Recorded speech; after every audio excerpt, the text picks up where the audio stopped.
On Halloween, the night of pranks and mischief, the dark streets are filled with decorations and young people and adults dressed in frightening costumes. As long as these pranks are harmless, there's nothing wrong. Sometimes, however, even the most innocent pranks can be dangerous for the targets of the pranks and even the perpetrators. Prison, injuries, psychological trauma, lawsuits, and even deaths have resulted from some of these mindless pranks. The following Halloween pranks gone wrong are the best examples of how this fun, especially when it is of a silly nature, can have serious and even tragic consequences.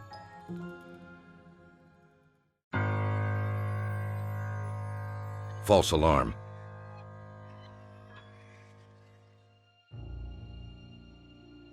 In 2010, in the town of Galatia in Illinois, two parents whose names have not been released played a reckless Halloween prank on their children that could have landed the pranksters in jail.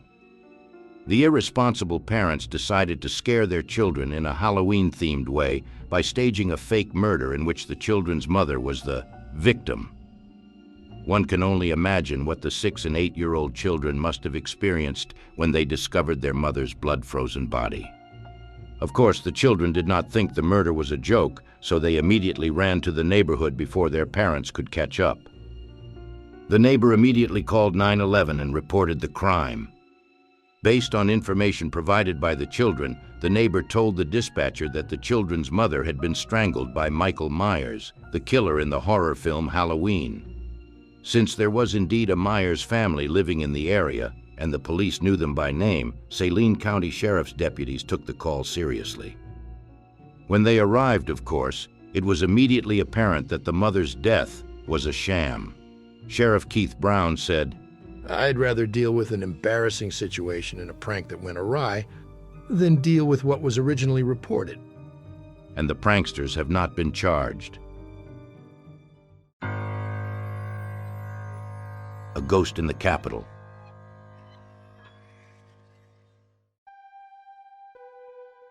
On the 31st of October, 1885, in the Capitol's Statuary Hall, a newly hired Capitol police officer was the victim of a Halloween prank that nearly ended in a tragic accident.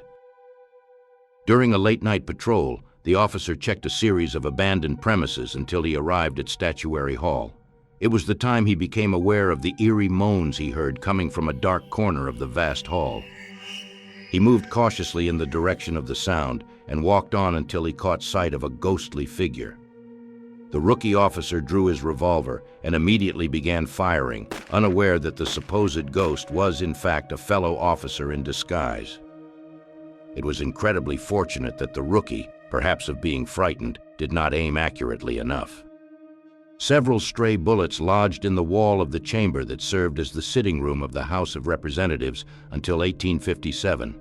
The Capitol has a number of strange legends, and this near-fatal prank adds to them. The Killer Clown.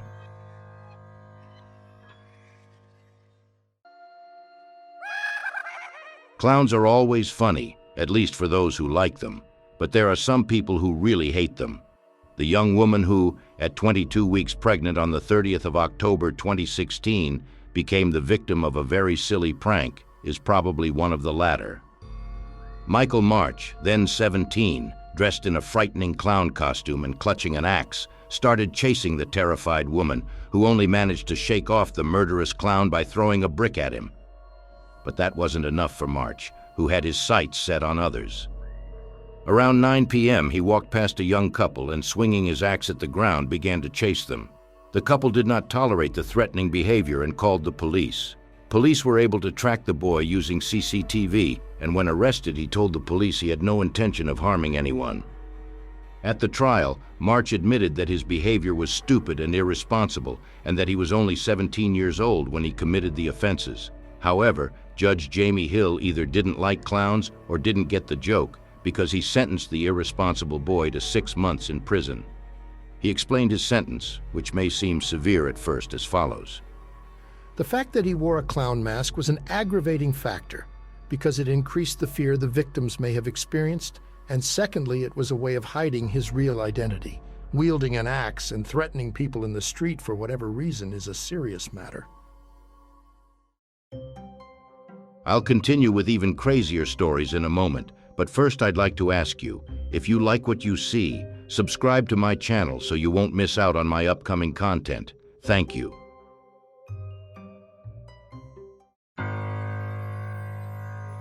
The Mad Butcher.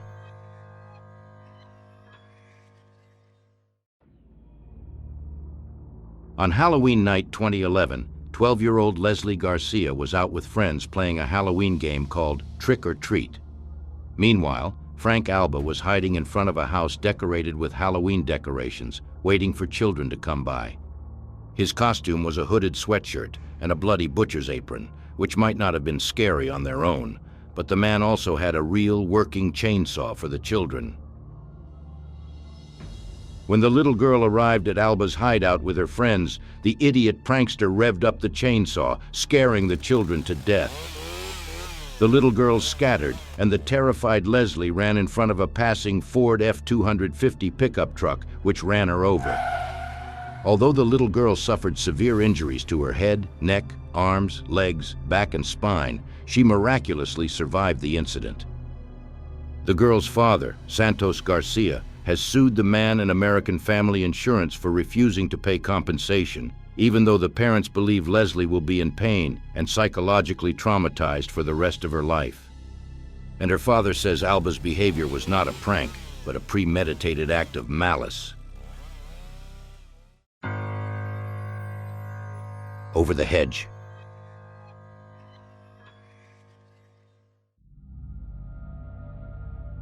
On the 31st of October 2010, in a suburb of Chicago, Cynthia Swanson hosted a Halloween party for her daughter and her daughter's friends. Wearing a mask and holding an electric hedge trimmer, Cynthia waited in the dark outside her house for the kids to come out. When they did, she jumped out and swung the hedge trimmer at them. Jeffrey Flowers and Melody Picard's son were among the party, and he was the closest to the woman. The boy, to protect himself, reflexively raised his arms. The hedge trimmer immediately wounded the boy's fingers and hands. According to a $350,000 lawsuit filed by the boy's parents against Swanson for negligence and assault, their child's hands and fingers were permanently maimed and deformed. He will also likely suffer from chronic anxiety for the rest of his life due to an acquired disability. The lawsuit alleges that the trimmer was switched on, and Swanson did not prevent the tool from injuring the boy. The Curious Arsonist.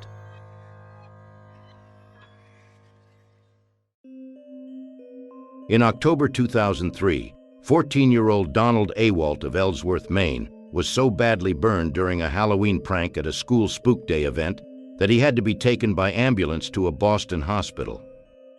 He suffered third-degree burns over 35% of his body, mainly on his back, legs, and head.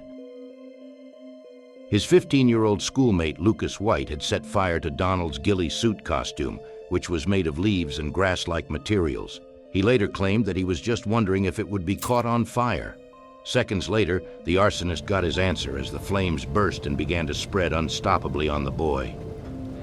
Once the students realized that half of this was no joke, they panicked and ran for the exits. Donald rushed from the bleachers to the gym floor, where a school staff member and other students extinguished the fire with the help of a jacket and a fire extinguisher. Lieutenant Harold Page, a local police officer, described the incident as a prank gone horribly wrong. According to authorities, moments before White allegedly lit the lighter, students heard him saying, "Is it going to burn?" The boy who was burned later said, "Lucas turned around, tried it twice, and I pushed him away twice, and the third time he got me. He started at the bottom of my pants." The prosecution charged the 15-year-old student with reckless conduct, grievous bodily harm, and arson, and he was eventually given temporary accommodation in a Charleston prison. Lucas White said that he regretted his actions and insisted that he did not mean to harm anyone. A Halloween date.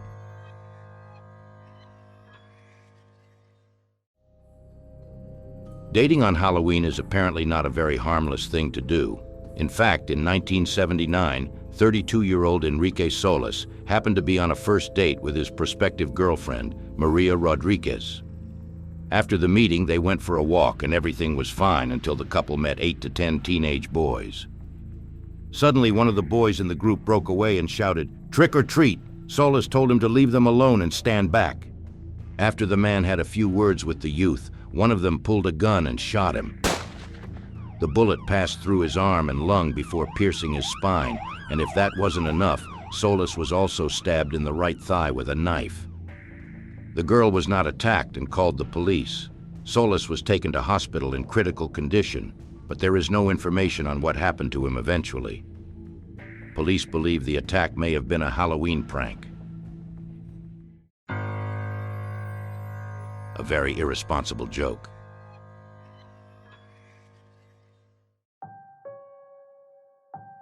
On the 23rd of September 2013, 16-year-old Jordan Moreland from Louisville, Kentucky, was decorating his house for Halloween, which was just around the corner, when he decided to trick his little sister into pretending to hang himself from a decorative noose that he had placed on a tree.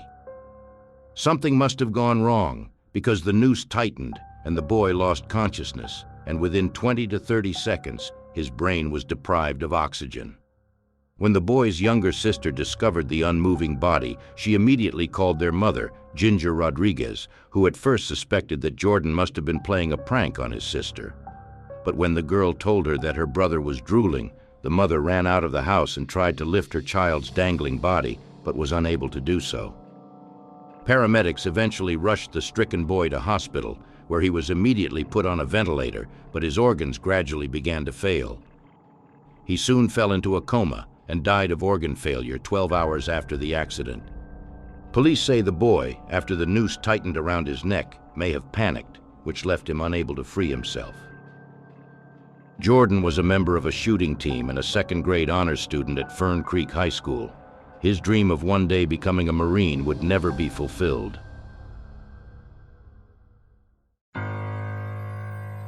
Not everyone likes eggs.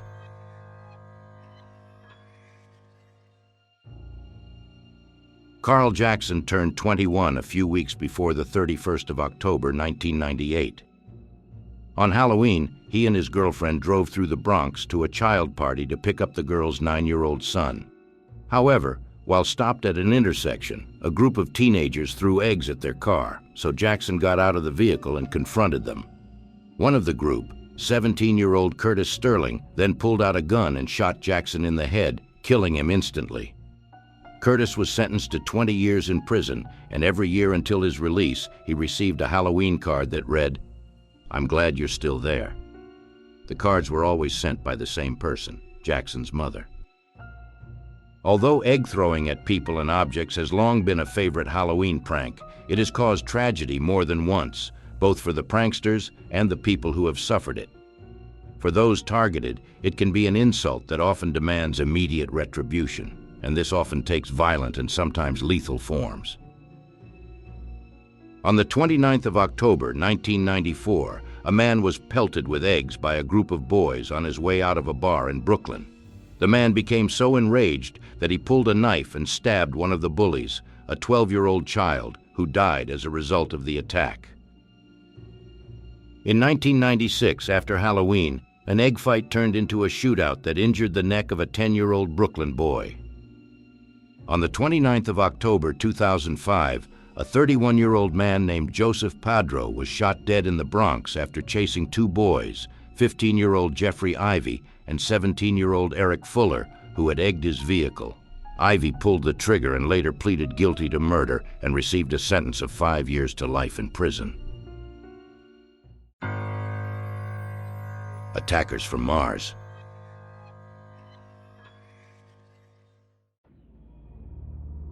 Probably the most ill-fated Halloween prank was Orson Welles' radio play of the 30th of October 1938, The War of the Worlds, based on the novel of the same name by H.G. Wells. In Welles's production, the show began with authentic-sounding news reports about strange anomalies on Mars. This was followed by reports of disasters in real places on Earth, and finally came reports of an unstoppable alien invasion, killing American citizens by the hundreds and thousands. Although 4 announcements were made during the broadcast, the first right at the start of the radio play, indicating that the audience was only listening to a radio play. Many tuned in late and thought they were hearing a real report. On one occasion, there was a ghostly radio silence for 10 seconds. Listeners panicked because they thought the Earth had come to end. Although no one was injured or killed as a result of the broadcast, frightened people prayed, fled in cars, and overloaded phone lines with frantic calls, with many people going into shock. At the end of the broadcast, Wells assured listeners that the show was nothing more than a joke. He said, "If someone rings the bell and there's nobody there, it wasn't a Martian. It's Halloween." After the broadcast, the public was outraged that they had been fooled by Wells's terrifying prank. Newspapers described the reaction of listeners as a tidal wave of panic. H.G. Wells threatened to sue, claiming that the radio play had misused his novel. There was talk of the government possibly taking action against CBS, which broadcast the show. Wells's terrifying joke may have been ill-advised, but it was also one of the best crafted, most enduring, and for millions, most believable jokes in history.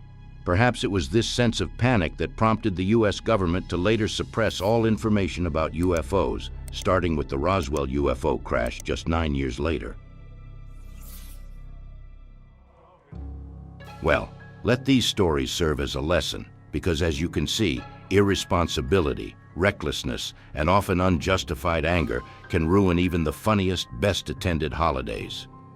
Be sure to comment below and tell me which story struck you the most. Subscribe to my channel and like the video if you liked it. Thanks for your attention. See you in next video.